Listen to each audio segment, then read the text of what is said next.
अस्सलाम वालेकुम मेरे स्टूडेंट्स। आज की इस वीडियो में मैं स्टार्ट करवाने जा रहा हूँ एक्सरसाइज 1.1 जिसका क्वेश्चन नंबर 1 है मेरे पास। Identify the following numbers as rational and irrational numbers and also write each one in separate column. आपके पास कुछ फ्रैक्शंस दिए हुए और कुछ नंबर्स दिए हुए और कुछ सिंबल्स दिए हुए। आपने बताना है कि इसमें रेशनल क्या है और इरेशनल क्या है। सबसे पहले मैं आपको रेशनल और इरेशनल का फर्क बता दूं। रेशनल बोलते हैं फ्रैक्शंस को। किसको बोलते हैं बेटा? फ्रैक्शंस को। फ्रैक्शन किस तरीके के? नॉर्मल फ्रैक्शन, जैसे 2/3, 4/5, 6/2, 8/1, ये सब जो है वो नॉर्मल फ्रैक्शंस कहलाते हैं। ठीक है। अब यहाँ पे सवाल ये है कि आप जो है वो रेशनल और इरेशनल को अलग अलग कॉलम में लिखो। अब इरेशनल क्या होता है? जो भी फ्रैक्शन जिसमें कोई सिंबल आ जाए या जो भी नॉर्मल सिंबल, वो जो है वो इरेशनल कहलाता है। क्या कहलाता है? इरेशनल कहलाता है। और दूसरी बात, रूट वाली वैल्यू, अगर फ्रैक्शन इस तरीके से √5/3, अब यहाँ फ्रैक्शन तो है लेकिन यहाँ पर साथ में रूट आ गया है, तो रूट आ गया तो ये भी इरेशनल ही कहलाएगा। यानी रेशनल क्या कहलाएंगे? नॉर्मल फ्रैक्शन जैसे 2/3 अभी मैंने आपको बताया, और नॉर्मल नंबर अगर 5 है खाली तो ये भी रेशनल कहलाएगा। क्या कहलाएगा? रेशनल, क्योंकि इसके डिनोमिनेटर में कुछ नहीं है, इसका मतलब 1 होता है। जब भी कोई नंबर अकेला होता है उसके डिनोमिनेटर में कुछ नहीं होता, इसका मतलब क्या होता है बेटा? 1 होता है। ठीक है। तो उम्मीद है रेशनल और इरेशनल का फर्क अच्छे से समझ आ गया होगा। अब सवाल में मुझे कुछ फ्रैक्शंस दिए हैं, यहाँ पे लाइन से लिख रहा हूँ मैं। सबसे पहले मुझे दिया हुआ है 1/5,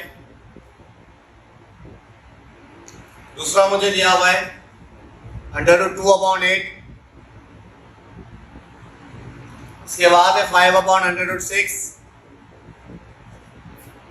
2/8, 1/√3, √8, 0, pi, √5, 22/3, 1/pi, 11/12। अच्छा बेटा याद रखना, सिंबल्स जो है वो इरेशनल कहलाते हैं। जैसे यहाँ पर पाई आ रहा है, इसको बोलते हैं पाई। क्या बोलते हैं इसको बेटा? पाई बोलते हैं। इसकी वैल्यू फिक्स होती है 22/7, लेकिन ये जब तक सिंबल की फॉर्म में ये इरेशनल कहलाएगा। अब दो कॉलम बनाए मैंने यहाँ पर, एक रेशनल और एक इरेशनल।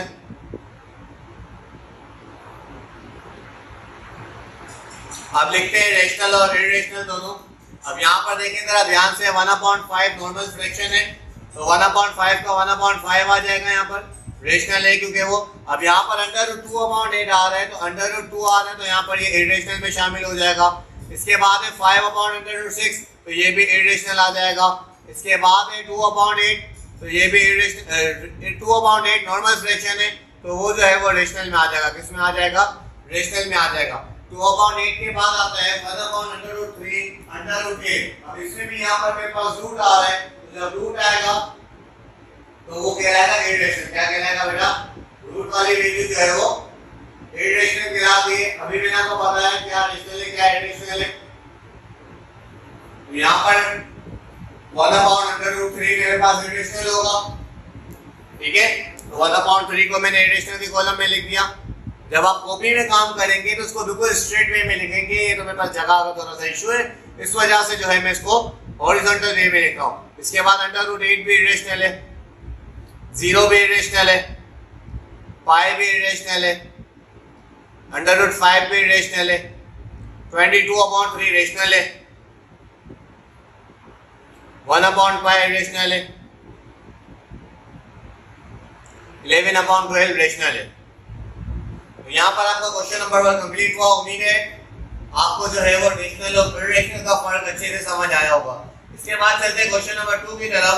क्वेश्चन नंबर 2 में कह रहा है convert the following into decimal fraction and also indicate them as terminating and non terminating decimal fraction. यहाँ पे कह रहा है बेटा टर्मिनेटिंग और नॉन टर्मिनेटिंग फाइंड आउट करना है। अब टर्मिनेटिंग और नॉन टर्मिनेटिंग क्या होता है? टर्मिनेटिंग का मतलब अगर फ्रैक्शन डिवाइड में सॉल्व हो जाए तो वो टर्मिनेटिंग है, और अगर सॉल्व ना हो तो वो नॉन टर्मिनेटिंग कहलाता है। टर्मिनेटिंग और नॉन टर्मिनेटिंग का डिफरेंस अपने दिमाग में अच्छे से बिठा लें। टर्मिनेटिंग वो जो फ्रैक्शन डिवाइड में सोल्व हो जाए और नॉन टर्मिनेटिंग वो जो सोल्व ना हो। तो सबसे पहले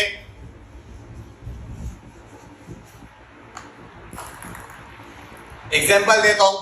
मेरे पास है 1/2 फ्रैक्शन। क्या है बेटा? 1/2।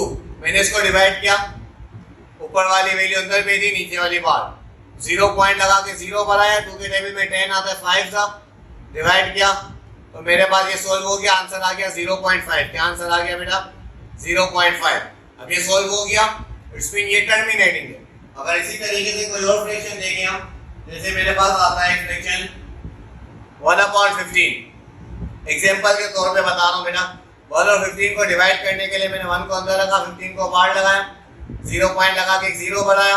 अभी भी 10 छोटा है, मजीद एक 0 लगा के यहाँ पर एक 0 बनाया। 15 के टेबल में 10 नहीं आता, इससे छोटा आता है 90।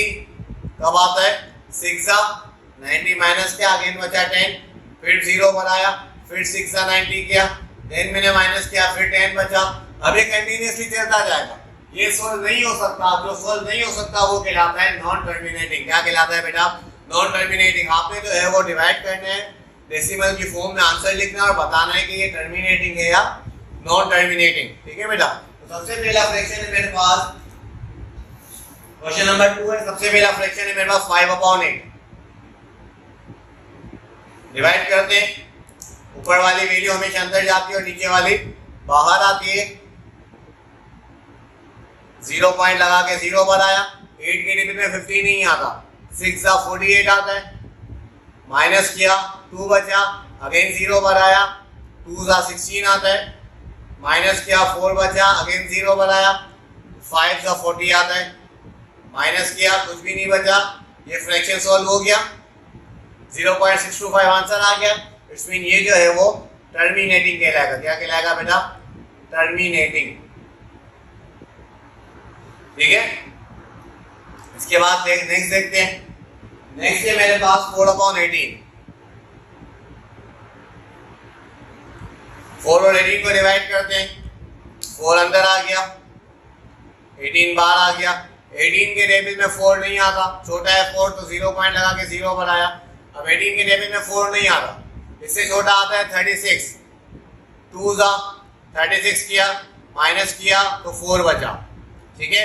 अगेन 4 आ गया, फिर 0 बनाया, 2 36, माइनस किया, 4 बचा। अब यही चलते रहेगी कंटिन्यूअसली, 0.222 आता जाएगा। अब ये सोल्व नहीं हो सकता। इट्स मीन ये क्या कहलाएगा बेटा? Non terminating. क्या कहलाएगा? Non terminating. ठीक है? इसी तरीके से इसके सारे पार्ट्स होंगे। तो उम्मीद है टर्मिनेटिंग और नॉन टर्मिनेटिंग का डिफरेंस आपको अच्छे से समझ आया होगा। तो यहाँ पर आपकी एक्सरसाइज 1.1 मुकम्मल हुई। उम्मीद है इस वीडियो में एक्सरसाइज 1.1 आपको अच्छे से क्लियर हुई होगी। Thank you.